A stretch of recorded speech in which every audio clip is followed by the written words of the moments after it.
শবে বরাতের রাতে স্বামী আর স্ত্রী কখনোই একটি ভুল করবেন না।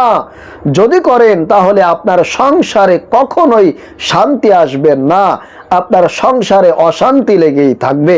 এজন্য আপনি যদি অশান্তি থেকে বাঁচতে চান, আপনি যদি কল্যাণ চান, আপনি যদি আল্লাহর পক্ষ থেকে রহমত আর বরকত চান, তাহলে অবশ্যই শবে বরাতের রাত্রিতে এই একটি ভুল কখনোই স্বামী আর স্ত্রীকে করা যাবে না।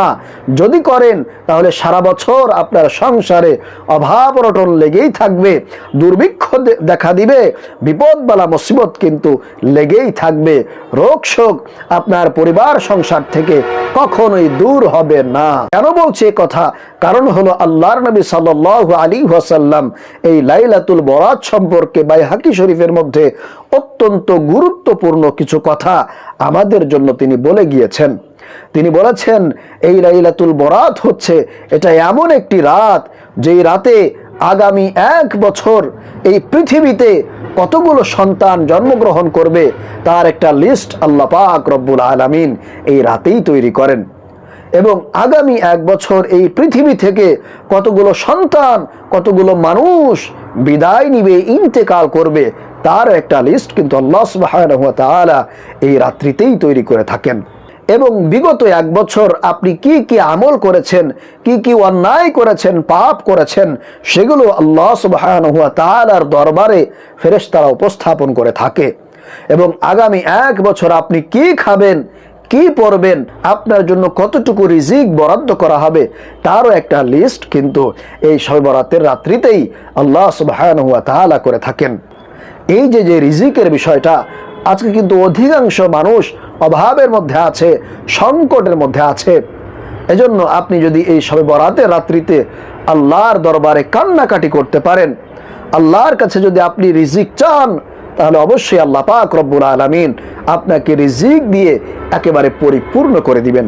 সুবহানাল্লাহ। প্রিয় ভাইরা মা বোনেরা, আরেকটা হাদিস ইবনে মাজা শরীফের মধ্যে এসেছে, শুনলে আপনি আশ্চর্য হয়ে যাবেন। আল্লাহর নবী সাল্লাল্লাহু আলাইহি ওয়াসাল্লাম বলেন, যখন তোমাদের সামনে এই শাবান মাসের 14 তারিখ দিবাগত রাত আগমন করবে, তখন তোমরা সারা রাত জাগ্রত থেকে ইবাদত বন্দেগী করবে এবং পরের দিন একটি রোজা রাখবে।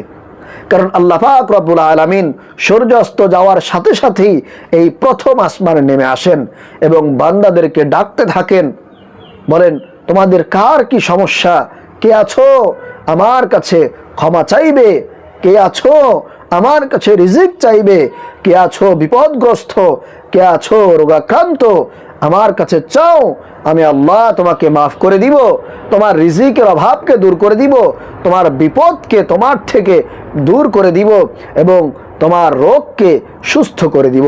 এরকমভাবে আল্লাহ পাক রব্বুল আলামিন বিভিন্ন বিষয় নিয়ে একেবারে মাগরিব থেকে ফজর পর্যন্ত আল্লাহ সুবহানাহু ওয়া তাআলা মানুষদেরকে ডাকতে থাকেন, আহ্বান করতে থাকেন, তোমাদের কার কি সমস্যা আমার কাছে চাও, আমি আল্লাহ সুবহানাহু ওয়া তাআলা তোমাদের গোটা জিন্দেগির সমস্ত সমস্যাকে আল্লাহ তাআলা সমাধান করে দিবেন, দূর করে দিবেন।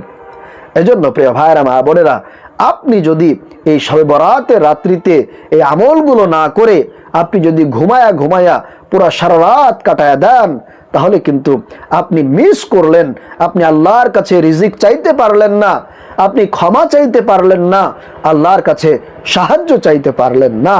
তাহলে বলুন কিভাবে আল্লাহ তাআলা আপনাকে রিজিক দিবে, আপনার অভাবকে দূর করবে? এজন্য স্বামী আর স্ত্রী কখনোই আপনারা এই শবে বরাতের রাত্রিতে ঘুমাবেন না। চেষ্টা করবেন যতটুকু সম্ভব আপনি রাত জেগে ইবাদত করবেন এবং পরের দিন শনিবার একটি রোজা রাখার চেষ্টা করবেন।